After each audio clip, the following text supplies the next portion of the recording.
శ్రీమాత్రే నమః.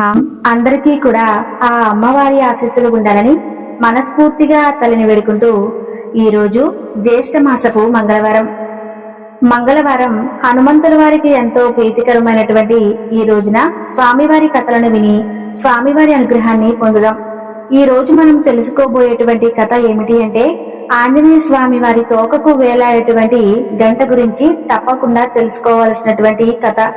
రామ భక్తుడు, అభయ నివారకుడు, అభయ ప్రదాయకుడు అయినటువంటి హనుమంతుల వారి విగ్రహం లేనటువంటి ఊరు ఈ భారతదేశంలో ఎక్కడా ఉండదు. గదను పట్టుకున్నటువంటి వీరాంజనేయునిగా, చేతులు జోడించి ఉన్నటువంటి దాసాంజనేయునిగా, అభయభద్రలో అభయాంజనేయుడిగా, రామనామ స్మరణ శక్తి అయినటువంటి ప్రసన్నాంజనేయుడుగా, లక్ష్మణ ప్రాణదాయకుడైనటువంటి సంజీవ నాగరిదారిగా వివిధ రూపాల్లో దర్శనమిస్తారు స్వామివారు. అయితే వీటన్నిటికంటే విశిష్టమైనటువంటి రూపం తోకలో గంటను ధరించినటువంటి హనుమంతుల వారి యొక్క రూపం. హనుమంతుని తోకలో ఉండేటటువంటి ఈ గంట వెనుక ఒక చక్కని పురాణ కథ ఉంది. ఇది తెలుసుకున్న వారికి కొండంత పుణ్యం, సముద్రమంత ఆనందం కలుగుతుంది. మరి ఆ కథ ఏమిటో ఇప్పుడు తెలుసుకుందాం. ముందుగా అందరూ ఈ వీడియోను లైక్ చేసి జై హనుమాన్ అని చెప్పి చిన్న కామెంట్ చేయండి. అది శ్రీరామ వనవాస ఘట్టం. తండ్రి దశరథుడు పిడతల్లి కైకకు ఇచ్చినటువంటి మాట ప్రకారం తమ్ముడు భరతుని యొక్క పట్టాభిషేకం కోసం అడవులకు వచ్చాడు శ్రీరాముడు.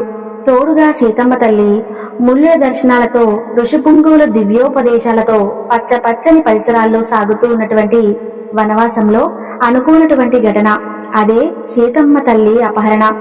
ప్రాణప్రదురాలైనటువంటి భార్యను వెతుకుతూ బయలుదేరినటువంటి శ్రీరామచంద్రునికి వానరులైనటువంటి సుగ్రీవుడు హనుమంతునితో స్నేహం కుదిరింది. వానర రాజుగా అన్న స్థానంలో కూర్చున్నటువంటి సుగ్రీవుడు సీతమ్మ జాడ కనిపెట్టడానికి నలుదిక్కులను వానరులను పంపిస్తాడు. రావణలంకలో ఉన్నటువంటి సీతమ్మ జాడను హనుమాన్ కనిపెడతాడు. యుద్ధం తప్ప వేరే మార్గం లేదని నిర్ణయించుకున్నటువంటి రాముడు కపి సైన్యాన్ని బలోకపటాలంతో జతకూరుస్తాడు. ఇద్దరు మానవుల కోసం యుద్ధానికి సిద్ధపడతాయి. కోతులు ఎలుగుబండ్లు. యుద్ధం అంటే విహారయాత్ర కాదు. హోరాహోరీ పోరాటంలో నెగ్గేదెవరో, నేల కూలేదెవరో ఎవరికీ తెలియదు, ఒక్క భగవంతునికి తప్ప. రాక్షసులతో రణానికి తరలి వెళుతున్నటువంటి తమ వాళ్ళను కడసారిగా కన్నుల నిండుగా చూసుకుంటూ ఉన్నారు వానర కుటుంబాలు. ఒకవైపు స్వామివారి కార్యం, మరొక వైపు పేగుబంధం. ఈ రెండిటికీ నడుమ జరుగుతున్నటువంటి ఘర్షణలో స్వామి కార్యానికై పూనుకున్నారు వానర వీరులందరూ. కన్నీళ్లు కారుతున్న విజయోస్తు దిగ్విజయోస్తు అని అంటున్నారు కుటుంబ సభ్యులందరూ. ఆ దృశ్యాన్ని చూసినటువంటి శ్రీరాముల వారు కదిలిపోయారు. కరిగిపోయి తన కన్నుల్లో ఉన్నటువంటి చెమ్మను కనిపించనీయకుండా జాగ్రత్త పడ్డాడు. తుదువిడ్కులని కూడా ముగిసిపోతాయి. సైన్యం సర్వసన్నద్ధంగా ఉంటుంది. అప్పుడు లేచాడు శ్రీరాముడు. ఓ వానరులారా, ప్రాణస్ఫూతులైనటువంటి మీ బిడ్డలను, భర్తలను, సోదరులను, బంధువులను నా కోసం, నా స్వార్థం కోసం జరగబోయే యుద్ధానికి పంపిస్తున్నారు. మీ యొక్క నిస్వార్థతకు నా యొక్క నమోవాకులు. నేను అర్ణుని, ఎవరి రుణాన్ని ఉంచుకోకూడదన్నటువంటి ప్రదం నాది కలిగినది. కాబట్టి ఇదే నా వాగ్దానం. యుద్ధానికి ఎంతమందిని తీసుకుని వెళ్తున్నానో అంతమందితోనూ మరలా తిరిగి వెనక్కి వస్తాను అని అంటాడు శ్రీరాముడు. జనన మరణాల చక్రాన్ని ఛేదించగలిగేటటువంటి ఏకైక శక్తి చక్రధారి ఆ చక్రధరే. నేడు కోదండధారి అయి వాగ్దానం చేశాడు. రామన్న అన్నమాట ఎప్పటికీ కూడా పొల్లిపోదు. తమ వారు తప్పకుండా తిరిగి వస్తారు అన్నటువంటి ఆనందంతో జయఘోషణ చేసింది వానర జాతి. రామసేవ కోసం కదిలినటువంటి కపి సైన్యంలో సుగ్రీవుడు, ఆంజనేయుడు, అంగదుడు వంటి మహోన్నతమైనటువంటి వీరులతో పాటు సింగిలేకలు అని పిలువబడేటువంటి పొట్టి పొట్టి మరుగుజ్జు కోతులు కూడా ఉంటాయి. ఈ సింగిలిక కోతులు కేవలం 1 అడుగు ఎత్తు మాత్రమే ఉంటాయి. వాటికి ఎలాంటి ఆయుధాలు ఉండవు. పదునైనటువంటి పళ్ళు, వాటికి కలిగినటువంటి గోళ్లు అవే వాటి ఆయుధాలు. కొన్ని 100 సింగిలాలు గుంపులుగా కలిసి ఒక శత్రువుపై దాడి చేస్తాయి. పళ్లతో కొరికి, గోళ్లతో రక్కి చంపుతూ ఉంటాయి. అదే వాటి యొక్క యుద్ధ తత్వం. ఘోరంగా సాగుతూ ఉంటుంది. రామలక్ష్మణులు బాణదాటికి, కపివీరులు ప్రతాపానికి ఎందరో రాక్షస వీరులు రాలిపోతూ ఉంటారు. రావణాసురుని కుమారుడు కూడా ఎందరో ప్రాణాలు పోగొట్టుకుంటారు. ఇక మిగిలింది ఇద్దరే. వారే రావణుడు, కుంభకర్ణుడు. హాయిగా నిద్రపోతున్నటువంటి కుంభకర్ణుడు అన్న కోసం యుద్ధరంగానికి వస్తాడు. కుంభకర్ణుడు మహాకాయకుడు. నేలపై నిలబెడితేనే తల ఆకాశంలోకి వెళ్లిపోతుంది. అంతటి భారీ దేహం వాడిది. విశాలమైనటువంటి ఎత్తైనటువంటి మహారథంలో కూర్చుని యుద్ధానికి వస్తాడు. ఆ రథం పైభాగంలో ఉన్నటువంటి గొడుగుకు చిన్న చిన్న గంటలు కట్టి ఉంటాయి. అవి గలగల శబ్దం చేస్తూ ఉండగా ఇక తాటహాసంతో వానరులపైకి విరుచుకు పడతాడు కుంభకర్ణుడు. ఆ విధంగా ఘోరమైనటువంటి ఆ పోరు తర్వాత రామబాణం దెబ్బకు నేల కూలుతాడు. రథం నుండి కిందకు పడుతున్నటువంటి సమయంలో కుంభకర్ణుడు చేయి తగిలి ఒక గంట కింద పడుతుంది. అదే సమయంలో కింద యుద్ధరంగంలో 1000 మంది సింగలీక కోతులు గుంపులుగా వెళ్తూ ఉంటాయి.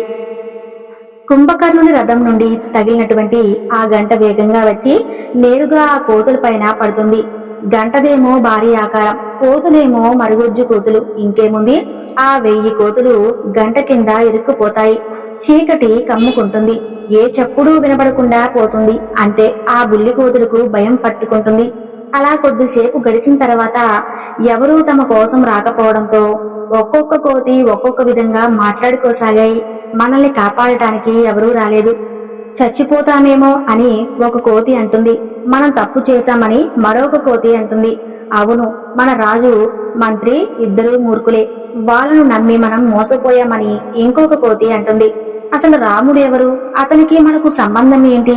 అయినా వచ్చాం కదా, కనీసం మన గురించి పట్టించుకున్నాడా? అతను మోసగాడు, నమ్మక ద్రోహి అంటూ పలానా కోతి అనుకుంటుంది. అవునవును అంటూ మిగతా కోతులు కూడా అంటూ ఉంటాయి. అప్పుడు ఒక ముసలి కోతి ముందుకు వచ్చి అనవసరంగా ఆడిపోసుకోవటం వలన ఎలాంటి ప్రయోజనమూ లేదు, కాస్త సహనంతో వ్యవహరిద్దాం, రామనామ స్మరణ చేద్దామని అంటుంది ఒక కోతి. ఆ మాటలకు మిగతా కోతులు కిచకిచ అన్ని అంటాయి, అవహేళన చేస్తాయి. అయినా సరే ఆ పెద్ద కోతి కళ్ళు మూసుకుని రామతారక మంత్రాన్ని జపించడం మొదలు పెడుతుంది. ఇంకొంతసేపు గడిచిన తర్వాత తిట్టి అలసిపోయినటువంటి ఆ కొన్ని కోతులు ఆ పెద్ద కోతితో చేరి రామనామాన్ని చేస్తూ ఉంటాయి. అలా కొద్ది కాలంలోనే అన్ని కోతులు రామనామ సంకీర్తనలో మునిగిపోతాయి. ఈలోపు గంట బయట ఏం జరిగిందో చూద్దాం. రాముడు రావణుని సంహరిస్తాడు, సీతమ్మను చేపడతాడు, విభీషణుడికి పట్టాభిషేకం చేస్తాడు. ఇక అయోధ్యకు బయలుదేరాలి. అప్పుడు సుగ్రీవుని పిలిచి తన వాగ్దానాన్ని గుర్తు చేశాడు. కపి సైన్యాన్ని లెక్కించి రమ్మని చెబుతాడు. లెక్కలు వేసినటువంటి సుగ్రీవుడు రాముడి దగ్గరకు వచ్చి, ఓ రామా, 1000 కోతులు తక్కువగా ఉన్నాయి అని చెబుతాడు. మరలా లెక్క వేయమని అంటాడు రాముడు. మరలా 1000 తక్కువగా ఉంది అని చెబుతాడు సుగ్రీవుడు. అప్పుడు సాక్షాత్తు రామచంద్రుడే బయలుదేరతాడు. ముందు హనుమదారి చేస్తూ ఉండగా యుద్ధరంగంలోకి వస్తాడు శ్రీరాముడు. ఎటు చూసినా రాక్షసుల శవాలు, విరిగినటువంటి రథాలు, కత్తులు, పగిలినటువంటి డోళ్లు, వాటన్నిటి మధ్య ఎక్కడైనా వానరులు పడి ఉన్నారేమోనని స్వయంగా వెతుకుతూ ఉంటాడు శ్రీరాముడు. అంతలో స్వామివారి దృష్టి ఒక గంటపై పడుతుంది. హనుమా అని అంటాడు శ్రీరాముడు. ఇక పవనస్తునికి తన స్వామి అంతరంగం ఏమిటో ఇట్టే అర్థమైపోతుంది. వెంటనే తోకను పెంచి గంటను పైకి లేపుతాడు. అక్కడ ఆ గంట కింద పెదవులపై రామనామం తాండవిస్తూ ఉండగా మూసినటువంటి కళ్ళతో, రామభక్తితో వికసించినటువంటి మనసులతో కూర్చుని ఉన్నటువంటి కోతులు కనిపిస్తాయి.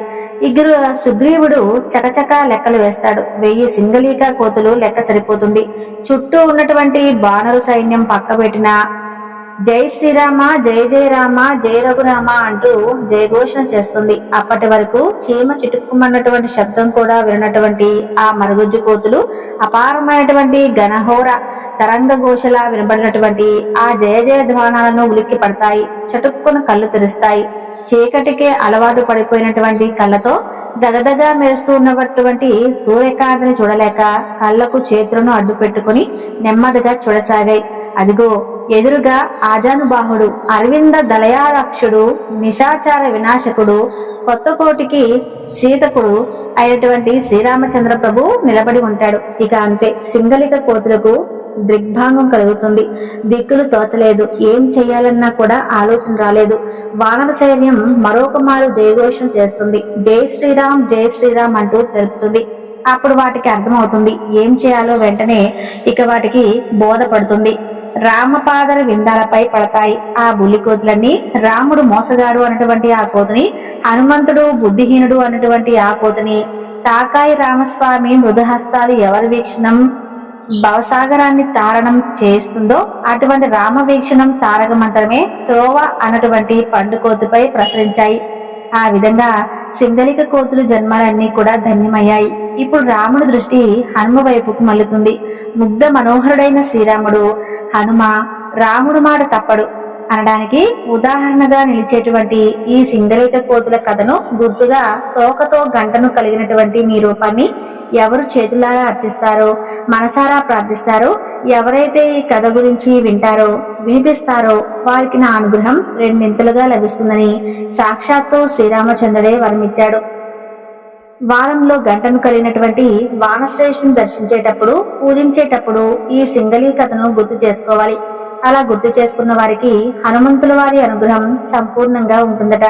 ఇదే స్వామివారి తోకుకున్నటువంటి గంట యొక్క వృత్తాంతం.